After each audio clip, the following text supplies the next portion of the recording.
Hey, it's been 4 days and I've gained 0 subscribers. My YouTube channel is doing really well. What's up? It's the Culture Detective here, investigating your favorite movies. And today I'm going to do a movie review on Throne of Blood, or in Japanese, Kumono's Jo, directed by Kurosawa Akira.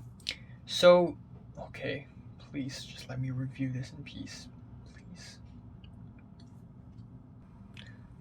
This is my third Kurosawa film, and in my latest end of the month Kurosawa series, I have talked about Seven Samurai, which is a 3.5 hour long war epic with tons of memorable scenes, amazing production, and even though there are parts in the middle that was kind of slow paced, it's still a really great movie. And then we have Rashomon, I talked about last month, which is a little bit smaller in scale, and it's a pretty humble little film, but it's still got the production, it's still got the very interesting topic being explored in the film, and I thought it's pretty good. And now we have Throne of Blood, and originally I actually wanted to watch Ikiru, or To Live, by the end of July, but for some reason, a part of me just thinks that this movie is going to like break me emotionally, so I'm going to reserve this for my birthday. So I'm going to watch Ikiru on my birthday. So this is why I have skipped Ikiru and went over to the next film I want to watch, Throne of Blood. Kumono's Jo, or in Japanese, Kumono's Jo actually means Spider Web Castle. And it is a film released in 1957, and it is actually an adaptation of Shakespeare's Macbeth. And I have a very interesting relationship with the play that is Macbeth, because when I was in Form 4, I was in drama club in my school, and I was in Macbeth, and I played Macbeth, the main character. Macbeth is the only play in my entire 5-year run of my drama club in secondary school where I get to play the main character, and I played Macbeth.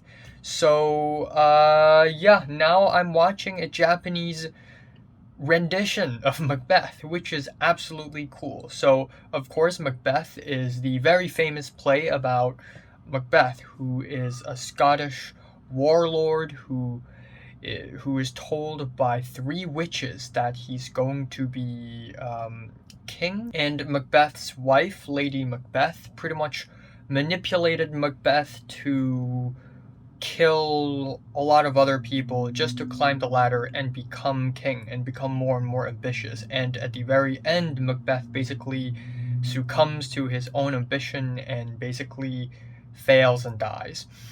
And that is basically Macbeth. And this is basically the Japanese version of that movie, and it's friggin' awesome. The idea that there is a feudal samurai Japanese film version of a Shakespearean play is just very attractive. It's just very cool.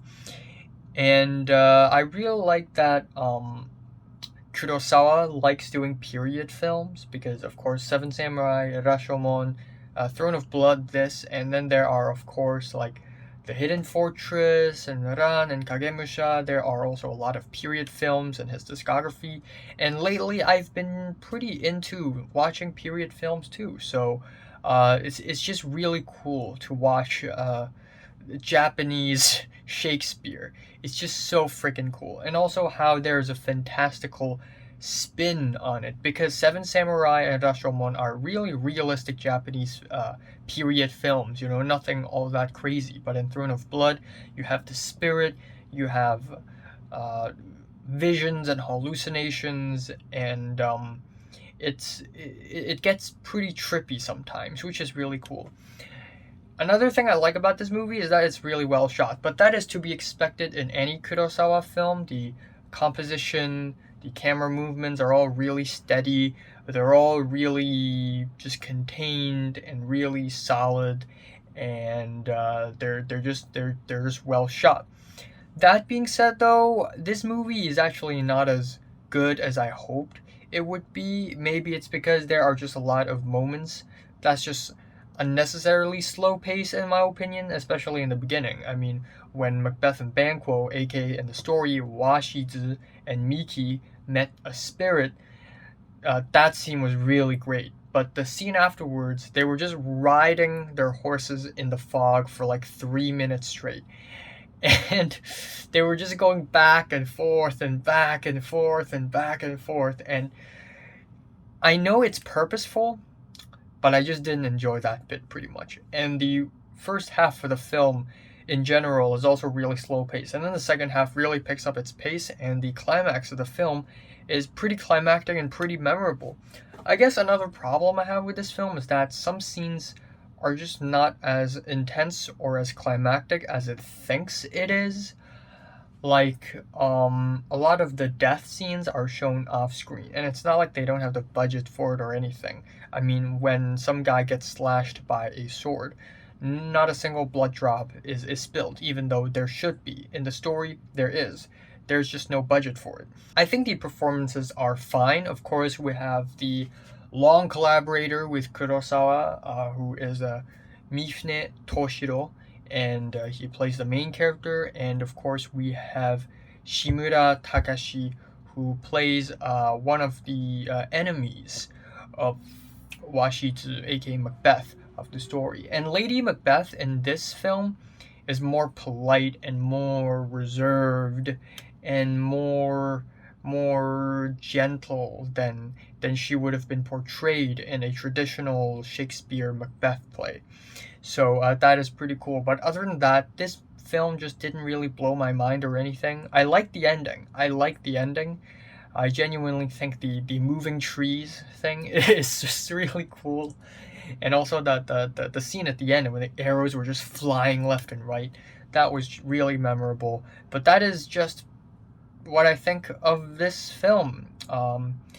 I think I like it just as much as I do Rashomon. I don't think it's that great or anything, but I still think it's pretty good. Seven Samurai is still my favorite so far. So yeah, I'm giving Kurosawa Akira's Kumono's Jo, or Throne of Blood, also the Criterion poster, so cool, a strong 7 to a light 8 out of 10. So, have you watched Throne of Blood? From 1 to 10, how much you rate it? Like and subscribe if you want more, and thanks for watching.